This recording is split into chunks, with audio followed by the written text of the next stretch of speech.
வணக்கம் நண்பர்களே, welcome to குட்டி இன்ஃபோ. சற்று முன் ரேஷன் அட்டைதாரர்கள் அனைவருக்கும் ஒரு ஸ்வீட்டான நியூஸ் வெளியிடப்பட்டு உள்ளது. அதன்படி இனி ரேஷன் கடைகளில் நம்பர் 1 அரிசி வழங்கப்படும் என்று தகவல் வெளியிடப்பட்டு உள்ளது.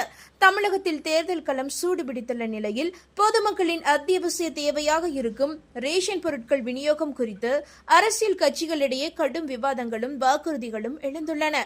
ஏற்கனவே ஆளுங்கட்சியான திமுக பல்வேறு மாற்றங்களை செய்து வரும் நிலையில் எதிர்க்கட்சியான அதிமுகவும் தற்போது ரேஷன் அரிசியின் தரம் குறித்த முக்கிய அறிவிப்பை வெளியிட்டு உள்ளது. தமிழகத்தில் தற்போது சுமார் 2.19 கோடிக்கும் அதிகமான குடும்ப அட்டைதாரர்களுக்கு கூட்டுறவுத்துறை மூலமாக ரேஷன் பொருட்கள் வழங்கப்பட்டு வருகின்றன. இதில் குறிப்பாக முதியவர்கள் மற்றும் மாற்றுத்திறனாளிகளின் சிரமத்தை குறைக்க தாயுமானவர் திட்டம் மூலம் வீடுகளுக்கே நேரடியாக சென்று பொருட்கள் வழங்கப்படும் முறையானது நடைமுறையில் உள்ளது. இருப்பினும் ரேஷன் கடையில் வழங்கப்படும் அரிசியின் தரம் குறித்து பொதுமக்களிடையே அவ்வப்போது விமர்சனங்கள் எழுந்து வருகின்றன.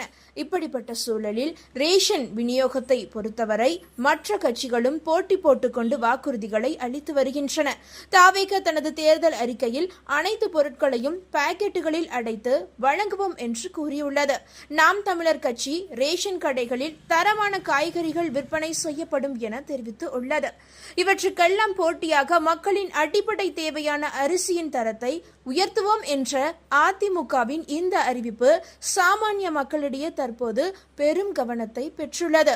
இந்நிலையில் அதிமுக பொதுச் செயலாளர் எடப்பாடி பழனிசாமி தனது தேர்தல் பிரச்சாரத்தில் ரேஷன் பொருட்கள் குறித்து புதிய உறுதிமொழியை அளித்துள்ளார். அதிமுக மீண்டும் ஆட்சி பொறுப்பேற்றால் ரேஷன் கடைகளில் இப்போது வழங்கப்படுவதை காட்டிலும் மிகவும் உயர்தரமான அதாவது நம்பர் 1 தரத்திலான அரிசி வழங்கப்படும் என்று அவர் உறுதியளித்து உள்ளார். ஏழை எளிய மக்கள் தரமான உணவை பெறுவதை உறுதி செய்வதே தங்கள் நோக்கம் என்றும் எடப்பாடி பழனிசாமி அவர்கள் சுட்டிக்காட்டியுள்ளார். தற்போது ரேஷன் கடைகளில் வழங்கப்படும் அரிசி சில நேரங்களில் தரம் குறைவாக இருப்பதாகவும் கல் மற்றும் தூசி கலந்திருப்பதாகவும் புகார்கள் வருகின்றன.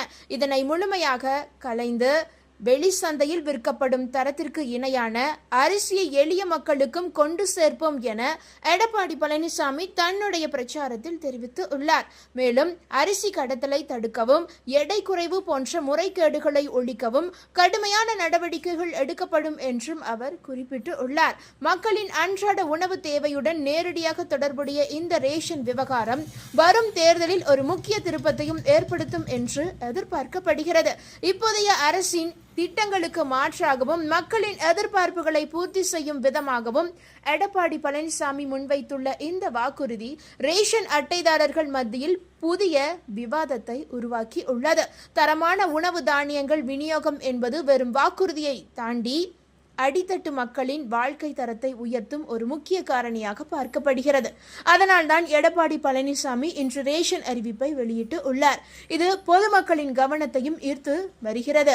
இந்த தகவல் உங்களுக்கு பயனுள்ளதாக இருந்தால் மறக்காம இந்த வீடியோவை லைக் பண்ணி உங்களுடைய ஃப்ரெண்ட்ஸுக்கும் ஃபேமிலிக்கும் ஷேர் பண்ணி விட்டுருங்க. இது போன்ற பயனுள்ள அப்டேட்டுகளை உடனுக்குடன் குயிக் அப்டேட்டுகளை தெரிந்து கொள்ள மறக்காம நம்மளுடைய குட்டி இன்ஃபோ சேனலை சப்ஸ்கிரைப் பண்ணி பக்கத்தில் இருக்க பெல் ஐக்கானை கிளிக் பண்ணி வச்சுக்கோங்க.